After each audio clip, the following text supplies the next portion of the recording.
Alright, today I'm going to talk about lost PLA casting. This is my first attempt. It is just kind of a random shape. Uh, Needed a little bit better job done, but the sides are good. You can actually see the layer lines of the print a little bit. There's a lot of bubbles. So I'm trying a couple new things. But the way I did this one is I just designed this random shape because it's got some sharp edges and some curves, and just thought it'd be something good to try. You can see on that little edge, that's where I had a sprue in my design, and I had a couple of vents on top. So I printed this out, and then I mixed equal parts plaster of Paris and water. We put the water in first, then plaster of Paris. You just kind of flick it onto the outside. Get a good coat. The flicking it kind of helps get bubbles out of it as it hits the print. That's why there's all those bubbles are bubbles that were in the aluminum, not in the plastic. Let that dry for a while, and then mix 4 parts water, 3 parts play sand, and 4 parts plaster of Paris. And I submerged this in that mixture, the plastic part, obviously, enough to where the sprue and the vents were just barely sticking out the top. Then I let that dry for way longer than I needed to. I needed to let it dry for a couple days, but I went out of town. So it dried for about 2 weeks. After drying, I put it in the oven and very slowly heated it up. I believe I put it in at 170 degrees for 2 hours, kicked it up to 250 for 2 hours, kicked it up to 325 for another 2 hours, then to 400, all while resting directly on the oven rack, where all those vents and the sprue were over empty spots in the oven rack, and on the bottom rack I had a silicone baking mat in a tray to catch all the plastic that started running out.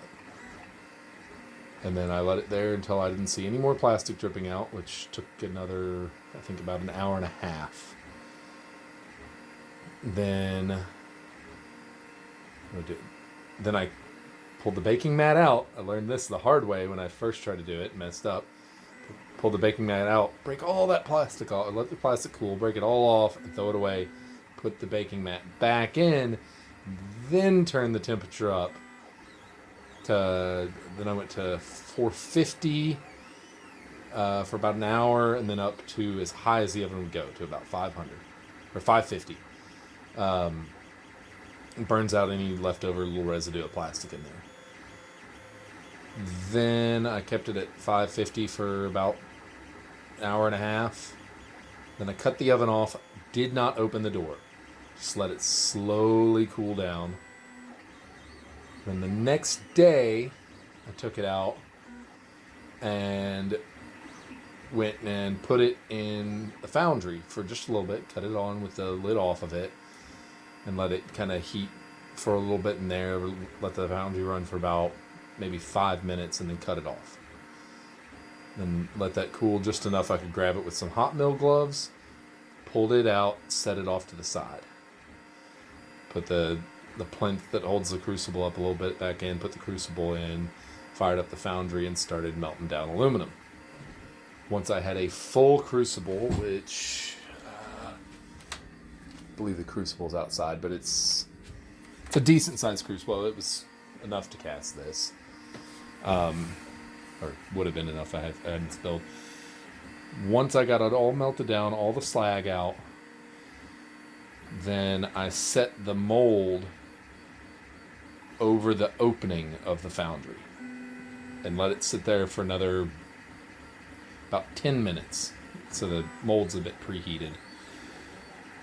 And I pulled the mold off, set it where I was going to pour it, cut the foundry off, took the lid off, cut the foundry off, pulled the crucible out, and poured it. And the reason it didn't fill all the way up is I'd been drinking that night, because that's what I do. Probably not the best idea. Well, do not drink while operating a foundry. Not a good idea. I was wearing all my safety equipment. I had a leather apron, full face shield, hot mill gloves, good leather work boots. I mean, I was kind of safe, but I was still drinking. And I spilt a lot on the ground. And that's why I didn't have enough to fill up. I probably spilt about a quarter of what was in the crucible, maybe a third. And then once I poured it in there, I poured in the sprue and as much as you can possibly get. And then I left it there overnight I probably didn't go mess with it for about another 10 or 12 hours. When I broke it loose and touched it in all that plaster and then the investment mixture, just pretty much crumbles away at that point. It doesn't stand up all that well, but enough for the pour. So I broke it all off, washed off any leftover. That stuff holds heat well. This thing was still warm to the touch. Not hot enough to burn, but it was as if I'd left a piece of metal sitting outside in the sun during the day. It was quite warm. So I took it and I washed it off really well. And then I cut the vents off the top and cut the sprue off. And that's what I ended up with. This piece. I hit it with a wire brush a little bit just to get a little shinier. It has some weird colors when you're done with it. Yeah, there's a big bubble you can see right there. So I'm trying some other things. I've got some other molds drying now that have, the one thing I forgot is when you have a sprue coming up, instead of just having the spot to pour, you should have a really big, taller part coming out of it. That is to give the extra down pressure of the aluminum pushing in from the bottom, and it should help me avoid some of those bubbles. So I'm just finished making that mold today. I'll be, a couple days from now, I'll cast it and I'll update you on how it works out. And if it works really good, I've got a very similar design printing now on my Tazbot, or my Lulzbot Taz 6, which most of that supports and stuff, and a better sprue design and better vents and everything, and that big open area for the down pressure. It's because it creates hydraulic pressure because that big opening pushing down into the small opening into the mold, there's the hydraulic pressure where it should push it out to fill out the sides and have less bubbles, and to make sure it fills all the way and fills any nooks and crannies. The print I have going now that I really hope works is a Death Star. I found a mold or an STL file on Thingiverse. I'll put a link in the comments to it, and it came in 2 pieces, so I had to go into Mesh Mixer and put those together and add on the sprue and the vents and everything. Not very good at using Mesh Mixer. Getting better at using Fusion 360. Pretty awful at using Mesh Mixer. Sorry if I'm slurring my words a little. Had dental surgery today, but it's beside the point. I'm not going to give you a tutorial on how to do it in Mesh Mixer because it took me way longer than it should have, and I probably could have done a better job. I'm just not very good at it.